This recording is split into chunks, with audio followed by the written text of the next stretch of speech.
ஒரு கம்பெனியில வேலை பார்க்குற பசங்களுக்கு, ஒரு கம்பெனியில வேலை பார்க்குற ஒர்க்கர்ஸ்க்கு அந்த வேலை பிடிக்கலன்னா, மேலே இருக்கிற மேனேஜரை பிடிக்கலன்னா மொத்தமா அங்க ரிசைன் பண்ணிட்டு போய் இன்னொரு கம்பெனியில சேர்றது உண்டு.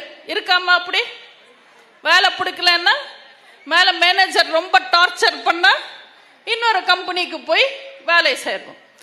அப்படி ஒரு கம்பெனியில கொத்தா சில ஒர்க்கர்ஸ் எல்லாம் எங்க மேனேஜர் சரியில்லை, ரொம்ப டார்ச்சர் பண்றாருன்னு போய் ஒரு கம்பெனியில சேர்ந்தார்.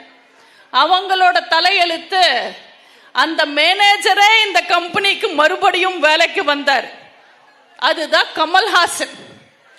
கமல்ஹாசன் பிடிக்கல, ரொம்ப டார்ச்சர் பண்றாருன்றதுக்காக அவர் கட்சியில இருந்த மொத்த பேரும் போய் திமுக சேர்ந்தாங்க. இப்ப கமல்ஹாசனே போய் திமுக சேர்ந்திருக்காரு. பாவம் அவங்க தொண்டர்கள்.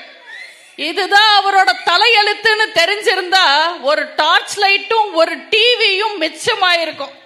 இதுல இவர் அமெரிக்கா ஜனாதிபதி டொனால்ட் ட்ரம்ப்புக்கு லெட்டர் எழுதுறாரு. எங்கேயோ போர் நடக்குதா, இவர் லெட்டர் எழுதுறாரா கண்டிச்சு. நாங்குநேரியில பூந்து பூந்து வெட்டுறாங்க, மானாமதுரையில பூந்து பூந்து வெட்டுறாங்க. இதுக்கெல்லாம் ஸ்டாலினுக்கு லெட்டர் எழுத துப்பில்ல, இவர் அமெரிக்கா ஜனாதிபதிக்கு லெட்டர் எழுதுறாரு. ஒரே ஒரு எம்பி சீட்டுக்காக கட்சியை அடமானம் வச்சவர் தான் கமல்ஹாசன். மக்கள் நீதி மையம் அதே மாதிரிதான் மதிமுக. இப்போ அதே லிஸ்ட்ல சேர்ந்து இருக்கு தேமுதிக.